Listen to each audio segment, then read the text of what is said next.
So with that said, is there anybody in the community wishing to comment?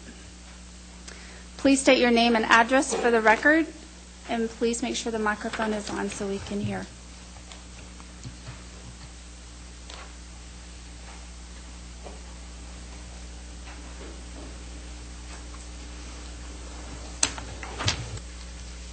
Jason Pierce, 1848 Miller Drive.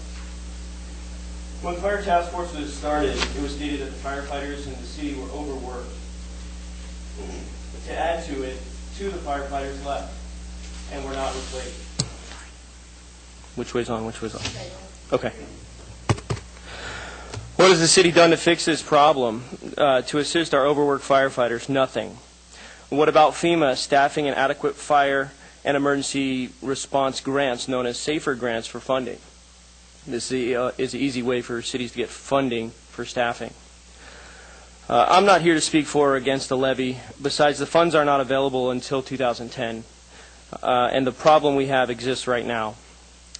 What was stated during the budget process was that hiring one firefighter would alleviate the majority of the overtime of our overworked staff. On numerous occasions, DuPont firefighters have come to council and stated how overworked they are and how they aren't able to spend time with their family because they're working too much. This sounds to me like a cry for help. For over a year now, our firefighters have been working hundreds and hundreds of hours of overtime.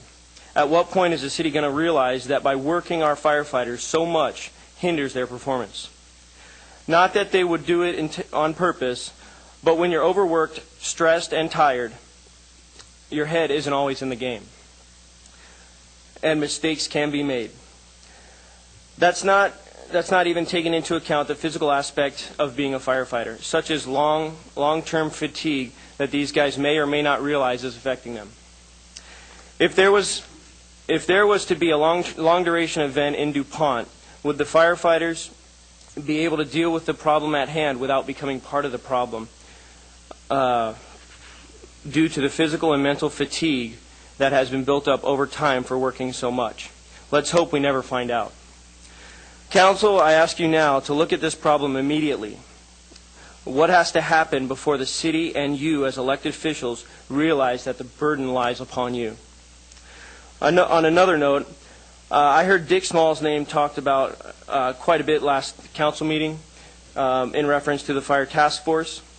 After talking with Dick on Friday, he actually asked me what the status of the task force was,